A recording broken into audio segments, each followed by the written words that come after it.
Okay, this is quite interesting. Has a weird feel. It's going round and round like a dreidel. Like a dreidel. The beater.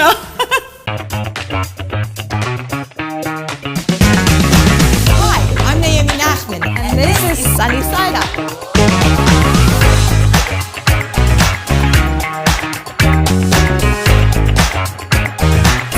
It would be great if we were spinning dreidels. There's no dreidel in this whole building.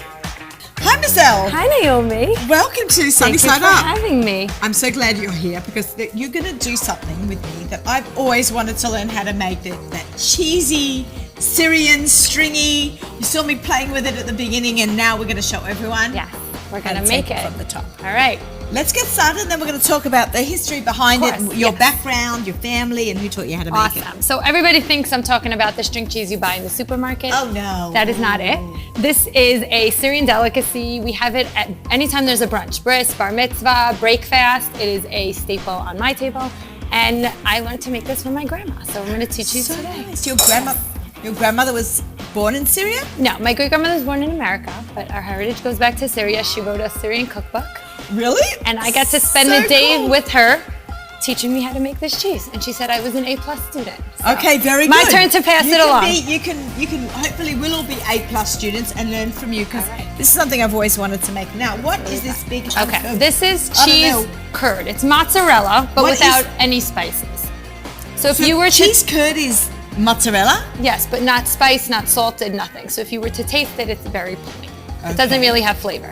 We're gonna add some really nice flavor to it, melt it down, and string it into this string cheese. Now, where does someone buy a big blocker hunker mozzarella like this? It's sold in specialty stores, mostly Middle Eastern stores. I originated from Brooklyn, and that's where we got everything from. Build this in Brooklyn. It's Halab Israel. It is available, and we will help you. If you have a local cheese store, maybe they can get it for you. So you can always inquire about that. All right. All right. Are we ready? I'm so excited. We're gonna chop this up and we're gonna blend it to make it into smaller, finer pieces so it's easier to melt down. Like shredded almost? Not shredded as much as like coarsely ground. All right. So you want to go for it? Sure. We'll chop it up. I feel like I'm doing an operation here. All right. We're gonna cut it into small enough pieces to be able to put it into the Food processor. Yes, now, correct. most people at home don't really have a dairy food processor. We only have a small one here at Sunny Side Up. But if you do have a big one, that will definitely be more helpful. Yeah, or if you really, really need, you can chop it up super, super fine with your knife for, time-saving purposes of using this. All right. Okay. Maybe cut that in half. I think it might not fit. Yeah, there we go. Okay, we'll try these two pieces. Okay. We're gonna measure out 2 cups of this, so we may need a few batches. Okay, you ready? All right, here we go. Juice it up. All right, it doesn't have to be so fine. You just want a coarse chop. It looks like feta cheese.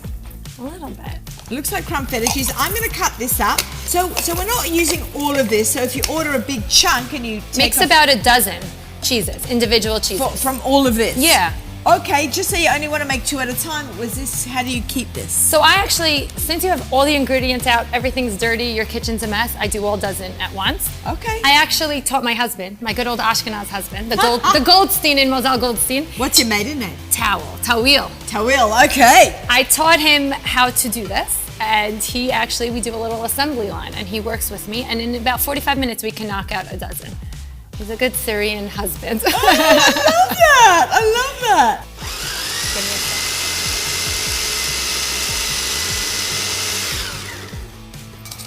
So we're gonna measure out 2 cups of this ground up curd.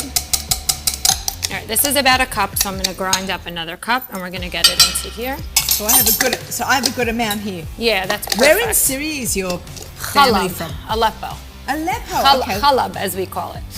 That's not Aleppo? Aleppo's Halab is the real Arabic term. Oh, okay. Halabi. Halabi, Someone okay. who's from Aleppo, yeah. So my dad's father was born there, came here when he was a teenager, I'd say. Yeah.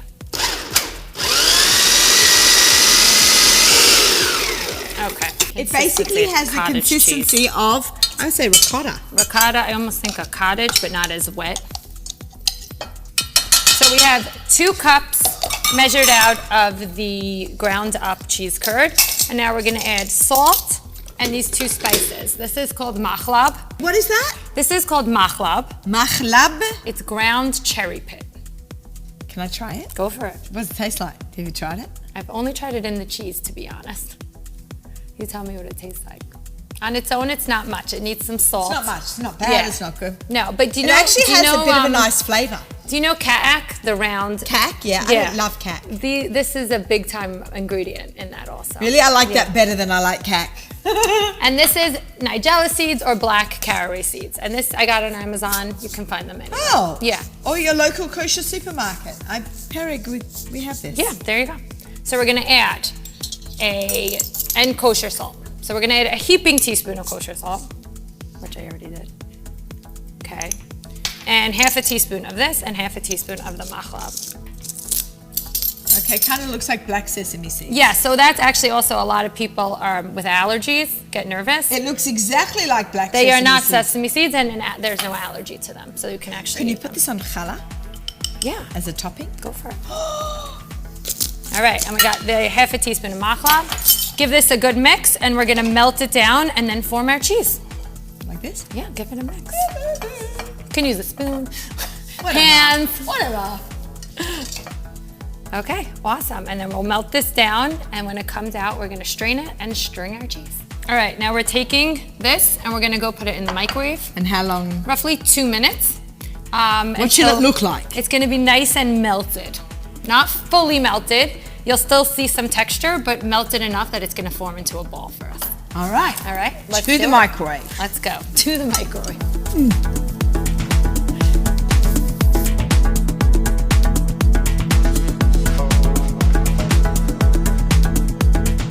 So this was in the microwave for about 2 minutes? Correct. Okay, It is what's next? hot, so be careful. Well, we can wear gloves to help with it because Okay. we're gonna take the cheese with our hands. Okay, so excited. All right, so we're gonna get this cheese. You see how it's like a little bit juicy? We're gonna use a strainer. You can do it right over the sink if you want or use another bowl. Okay, you need a bit of equipment for this. Yeah, but once it's all out, it can go pretty like quickly. Okay. But yeah, so we're gonna take this and you see how it's like, I think it's the whey. Should I do it? No, wait for me, I'll Oh. do mine and then you'll do yours. Okay. Okay. So we're gonna just squeeze out some of the whey, which is like the liquid. Almost like kneading dough. Okay. You wanna get it so it's all the liquid's coming out. You see that? Oh, see all that liquid? And what can you do with that? So I generally throw it out, but someone once told me, you know, cheese sambusak, that Yeah. they put it in that dough to give it like a more cheesy flavor. So when I make my own butter, and by taking heavy cream and you whip it, Correct. so it separates out the milk solids and the Right. liquid. So that's what this is, I so guess. I take the liquid and you can use it when you make pancake and you have to add some some liquid into the pancake mixture. Instead of like water or Water milk. or milk, you can use like that. That sounds delicious. Or you could throw it. It's buttermilk. All right, so now I have this bowl, right? I'm gonna take with my fingers, making a hole, Okay, like a donut. okay? And then you're gonna kind of squeeze it together and elongate it.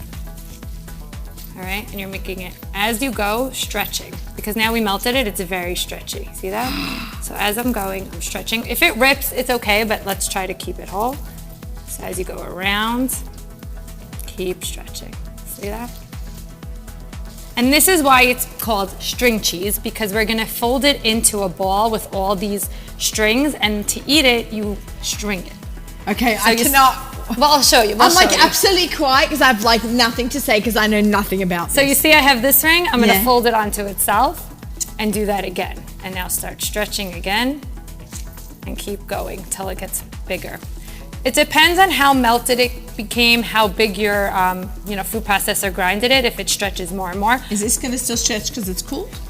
It hopefully should. If not, you pop it right back in the microwave for 30 seconds. All right, and now I'm doing it one more time. And I'm gonna kind of keep stretching, keep stretching. This is fascinating. You know, I love when I say I make my own cheese, people look at me like I live on a farm, but You're a trad mum. I'm a trad wife. Okay, and now you're gonna twist it,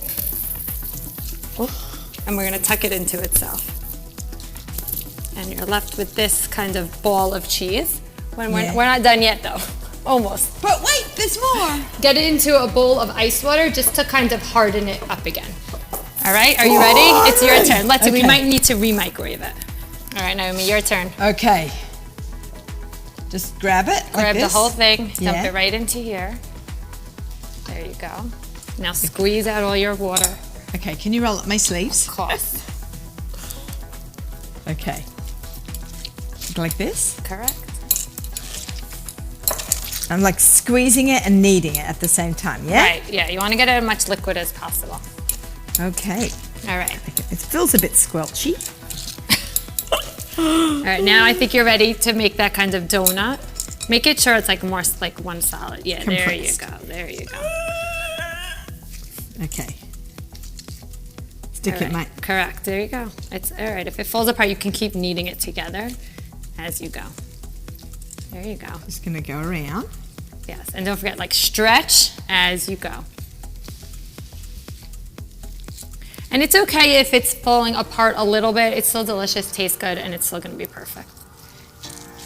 Okay, now what do I do? Now kind of twist it on itself. No, like double the ring. Oh, like yeah, this? yeah, there you go. Perfect. Good, and you keep going. Yeah, it feels a bit more solid like this. Yeah, because it's also getting cooler, so the heat it's unmelting. And if you want, so now, if we have room to twist it on itself again, if not, twist it. Yeah, but let me show you this, like to get a real twist on it. Yeah.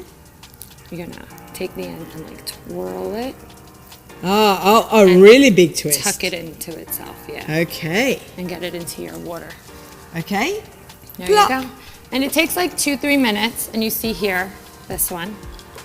And I now, think I need to make a lot of these to get as good as you come over, we'll do it together. Okay. All right, and now this is the cheese that has been in the water. We'll give it like 1-2 minutes just to drain out more water, and then we're gonna string it. So how do you eat this? So we're gonna string it, and it makes an awesome part of a cheese board, which, you know, for Hanukkah parties, a big, huge cheese board, a grazing board, this can go on it because cheese boards with nice have different textures. So Yeah. this gives you a really fun, different kind of cheese with crackers and jam, and it is delicious. What's your favorite jam? Fig with Ooh. cheese is an exceptional pairing. Okay, well I happen And to these like crackers. fig. I like fig, the parchment crackers, and goat cheese. Goat cheese. That's what I was saying also. Try it. I'm all wet my hands. Try it now with this, and you'll be converted. It is Okay. delicious. My grandma, when I went over to her house to make it, the real Syrian way is a half a pita stuffed with string cheese, and that was our lunch for the day. Really? Yes, it was very cute. That's how she ate every day. She had a little pita with her string cheese. And didn't your grandma live to 101? 101. God So bless her. eat cheese, guys, because longevity. Just here. eat cheese because it's amazing and delicious. All right. It's so nice that you also had this like really great bonding experience. Cooking has such great memories. I know that I remember going to my grandmother's house, my bubby, and she would make chicken kotletten, like chicken patties. She used to call them kotletten. I think that's Yiddish. Or gefilte fish from scratch. But like whenever I smell gefilte fish, think of it grandma. brings me back to a place when I'm like 9 years old and my grandmother would be sitting with my mother with big bowls of like gefilte Yeah, it's mixture and special. just mixing and rolling and then boiling. Like it's really amazing to have this memory. So amazing. Also, my kids were Goldsteins. We live in the 5 towns, so I keep my Syrian heritage at my home with food. And it was important to me to learn it from the source, from my grandma. And my kids only eat Syrian food. What did you call her? Grandma Ray. So what's grandma in Syrian? Sito. Sito, is that Arabic? Yeah, and Jiddo's grandpa, but I happen to call my grandparents all grandma and grandpa. Because you're American. Yeah, we're pretty American at this point. My 2-year-old is actually Ray. We name after the living, so she was, God bless, alive. They were 99 years apart. So I named her Ray after her. So Oh, it's a very beautiful. special. This recipe is so special to me because of her. So I feel like thank you for making it with me. Your grandma's smiling down She from is. Shemaim, and Neshama should have an aliyah. Amen. Everyone who Thank makes you. this will think about. Think of Grandma Ray. Grandma she Ray. was the best, and her motto was "Keep smiling." Okay. So what better way? Sunny to side up cook? motto is a smiley egg. It was meant to be.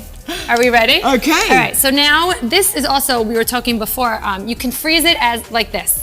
In plastic wraps? Yeah, I around? put it in a Ziploc. Oh, okay. And freeze it as is, defrost, and then you can string it when you're ready to eat.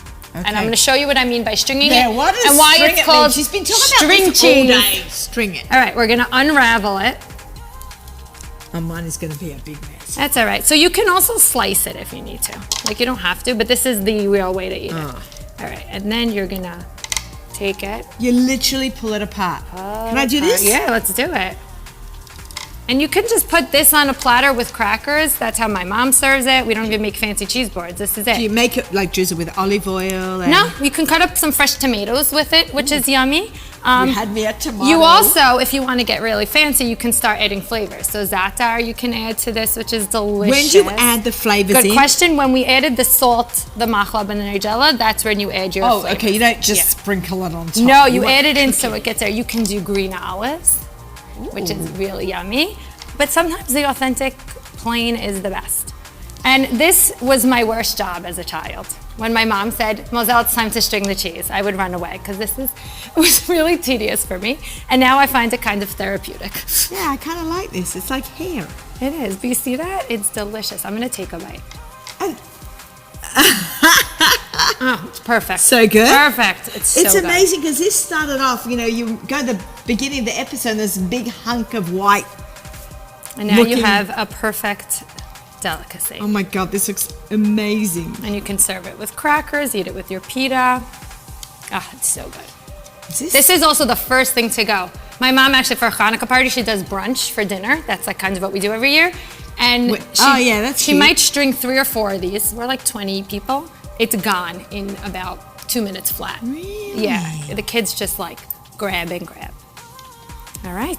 It's almost like a There you go. delicacy. It is so And delicious. can you buy these in stores? Yes. So again, back to Brooklyn. I'm sorry, we keep going back to Brooklyn. In almost all the Syrian Middle Eastern stores in Brooklyn, they sell these. But cost-wise, I could make a dozen. That big block cost me like $30, and the spices were probably $3 each. So for $36, I have a dozen cheeses. They're sold for about 12 to 15 each cheese. Okay, so if you have the time, can I start on this go one? for it. Okay. Let's see how it comes out. Okay, mine is a bit messy. Let's see if this Ashkenaz can pull across a Syrian string cheese. You can. Ooh. Not too bad. Not too bad. Let's see. She's like, oh God. No, it's perfect. Again, it's always delicious. I don't care what it looks like. Look, there you go. Oh, it's stringy. Perfect. Woohoo! You did it. And now what we call you, I'm going to tell you, you're a shatra, which is the Arabic word for like balabasta. This looks divine. So we've got some jam on the side and olives, some great crackers. We're going to have our own little Hanukkah party right now. Oh, we are. I'm excited. Thank you so much for Thank you coming for on the having show. me. I'm so happy you're able to come. And for recipes like this and more, go to Kosherdotcom. Happy Hanukkah.